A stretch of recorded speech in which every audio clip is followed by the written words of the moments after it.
ஒரு பெரிய விஷயத்தை இன்றைக்கு நான் போட்டுடைக்க போகிறேன். கவனமாக கேட்கவும். சாமுவேல் என்ற ஒரு மாபெரும் தீர்க்கதரிசி. அவர் ராஜாக்களை உருவாக்கி ராஜாக்களை தள்ள வல்லவர்.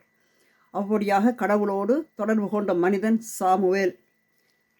சவுலை நோக்கி, சவுல் என்ற இஸ்ரவேல் மன்னன் அவர்தான் நியமித்ததும், தம்முடைய ஜனங்கள் மேல் உம்மை ராஜாவாக அபிஷேகம் பண்ணுவதற்கு கர்த்தர் என்னை அனுப்பினாரே.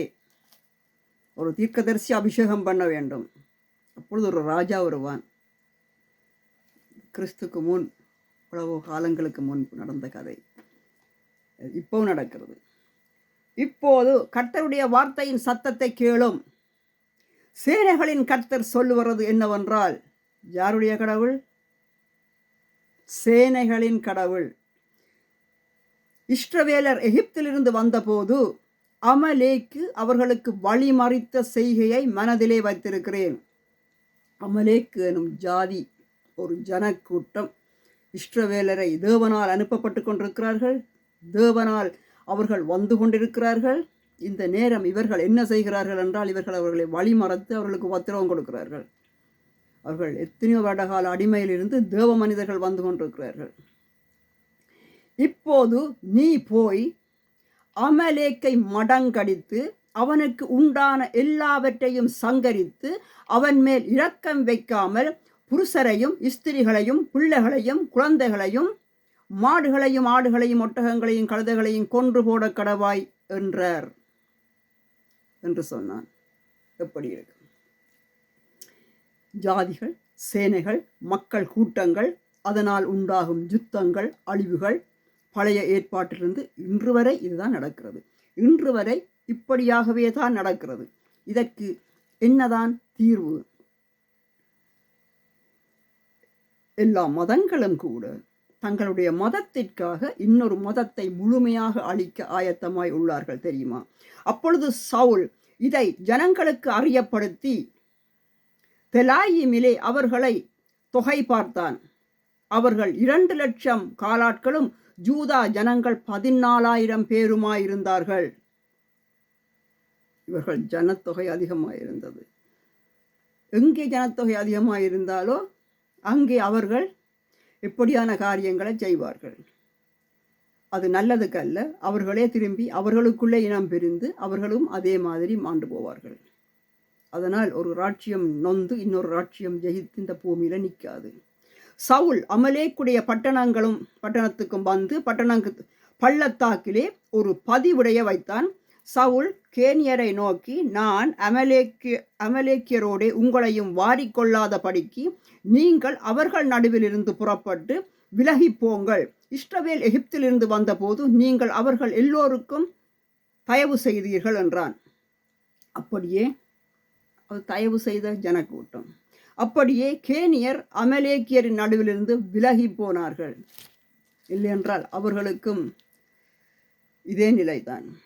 அப்பொழுது சவுல் ஆவிலா துவங்கி எகிப்து ஏரோதில் இருக்கிற சூருக்குக்கு போகும் எல்லை மட்டும், அந்த ஊர் சூருக் எனப்பட்ட ஊர் எல்லை மட்டும் இருந்த அமலேக்கியரை மடங்கடித்து அமலேக்கியரின் ராஜாவாகிய ஆகாரை உயிரோடே பிடித்தான். அது இன்றைக்கு நடக்கிறது இப்படியான காரியம். ஜனங்கள் யாவரையும் பட்டய கருக்கினாலே சங்காரம் பண்ணினார்கள். பிள்ளைகள், குழந்தைகள், கற்பிணி பெண்கள், ஆடு மாடு, தோட்டம் துறவு அத்தனையும் மடங்கடிக்கப்பட்டது. ஆனால் நடந்தது ஒன்று, அதுக்குள்ளே பெரியொரு தர்மம் நடந்தது. சவுலும் ஜனங்களும் ஆகாயையும் ஆடு மாடுகளின் முதல் தரமானவைகளையும் 2ஆம் தரமானவைகளையும் ஆட்டுக்குட்டிகளையும் நலமான எல்லாவற்றையும் அழித்து போட மனதில்லாமல், சொத்து பத்து எல்லாம் வீணாயே போகுது, இதில் கொஞ்சம் நன்மையானவற்றை எடுத்துக்கொண்டு போகலாம் தானே. அன்று அழிக்க சொல்லிட்டார், எல்லாம் அழிக்கிறோம், கொஞ்சத்தை கொண்டு போகலாம், அது கடைசியாக எங்கே போய் முடிஞ்சுதுன்னு பாருங்க. அழித்து போட மனம் இல்லாமல் நல்ல மனம், அழிக்கிறது கெட்ட மனம் இல்லை, காப்பாற்று நல்ல மனம் தானே. அந்த நல்ல மனத்துக்கு வந்தால் அடியப்பா இருக்கும். அவற்றை தப்ப வைத்து அந்த ஜீவன்களை அற்பமானவைகளையும் உதவாதவைகளையும் வஸ்துக்களையும் சங்காரம் பண்ணி அப்பொழுது கர்த்தருடைய வார்த்தை சாமுவேலுக்கு உண்டாகி அவர் சொன்னது, நான் சவுலை ராஜாவாக்கின போது எனக்கு மனஸ்தாபமாய் இருக்கிறது, அவன் என்னை விட்டு திரும்பி என் வார்த்தைகளை நிறைவேற்றாமல் போனான் என்றார்.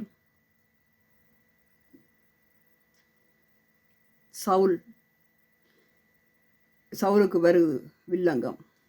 ராஜாதி ராஜா இஸ்ரவேல் ராஜாவுக்கு வருகிறது சங்காரம். அப்பொழுது சாமுவேல் மனம் நொந்து இரா முழுதும் கர்த்தரை நோக்கி கூப்பிட்டான். இந்த ஆசையா மன்னனாக்கினது.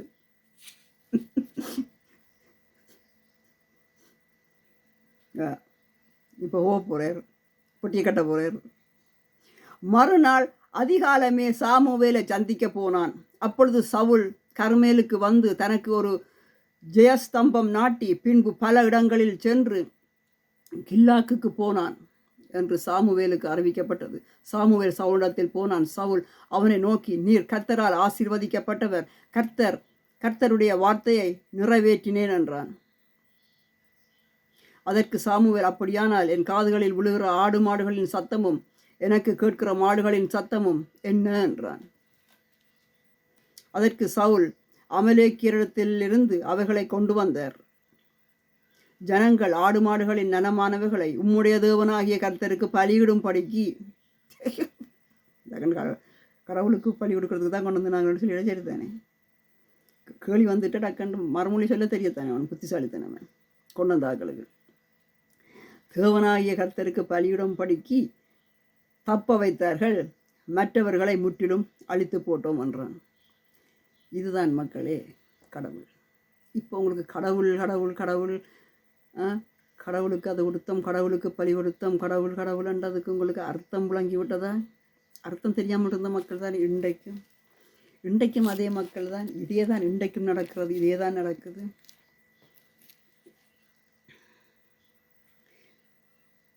எல்லா மதங்களும் அதுதான்.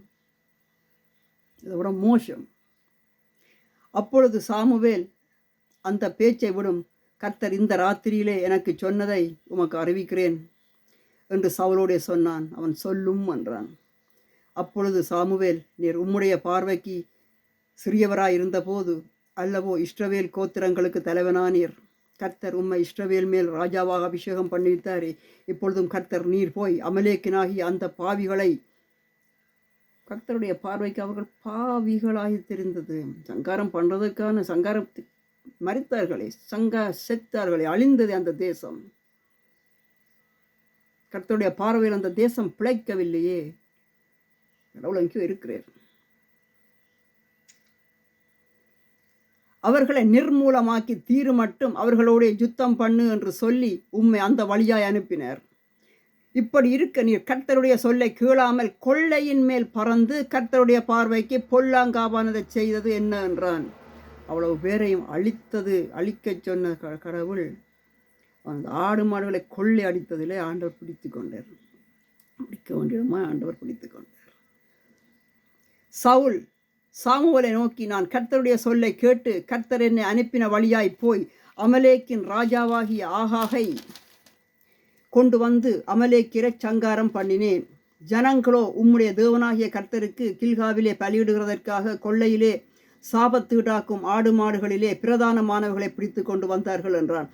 அதற்கு சாமுவேல், கர்த்தருடைய சத்தத்திற்கு கீழ்ப்படுகிறதை பார்க்கிலும் சர்வாங்க தகனங்கள் பலிகளும் கர்த்தருக்கு பிரியமாயிருக்குமோ? பலியை பார்க்கிலும் கீழ்ப்படிதலும் ஆட்டுக்கடாக்களின் நிணத்தை பார்க்கிலும் செவி கொடுத்தலும் உத்தமம்.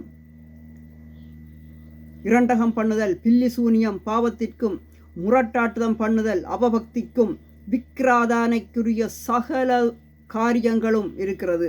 நீர் கர்த்தருடைய வார்த்தையை புறக்கணித்தபடியால் அவர் உம்முடைய ராஜாவாய் இராதபடிக்கு புறக்கணித்து தள்ளினார் என்றான். அப்பொழுது சவுல் சாமுவேலை நோக்கி, நான் கர்த்தருடைய கட்டளையையும் உம்முடைய வார்த்தைகளையும் மீறினதினாலே பாவம் செய்தேன். நான் ஜனங்களுக்கு பயந்து அவர்கள் சொல்ல கேட்டேன்.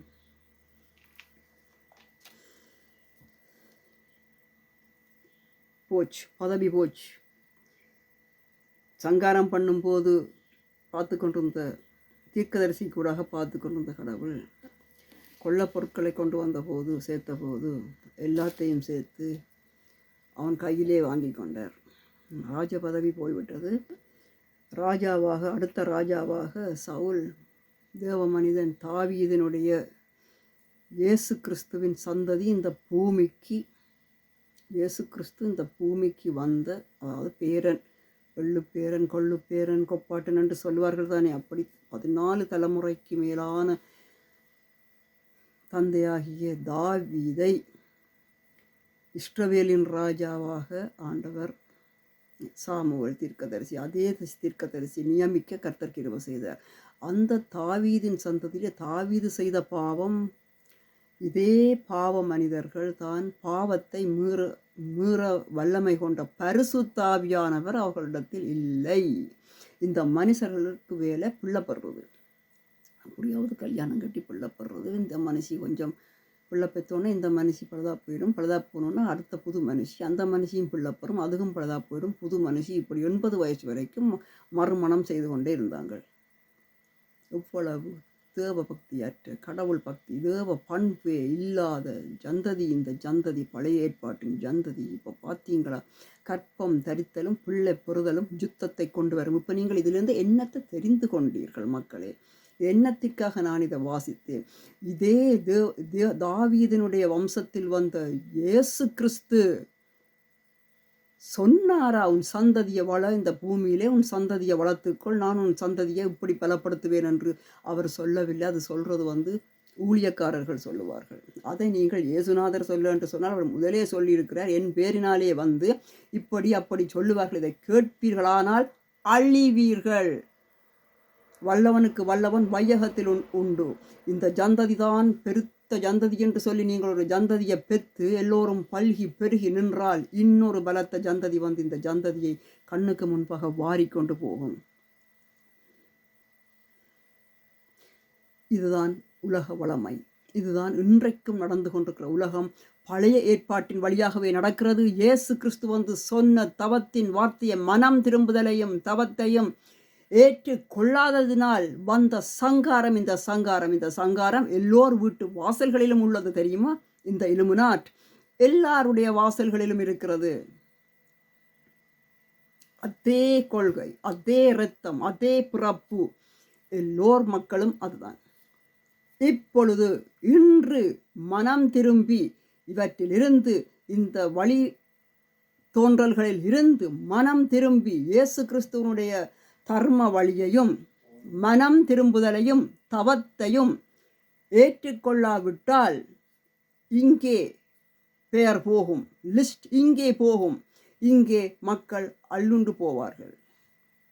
இங்கே அள்ளுண்டு போனவர்கள் திரும்பி வரப்போறதில்லை. இப்படியே வந்து நரகத்தின் அதிபதி மகாராஜாவாக வரப்போகிறான். அவன்தான் இலுமினாட்டி. அதை ஜெயம் கொள்ள மனம் திரும்பி பெரும் தவத்தை ஏற்பாடு செய்யுங்கள். சபைகளிலே பிள்ளைகளை அழையுங்கள்.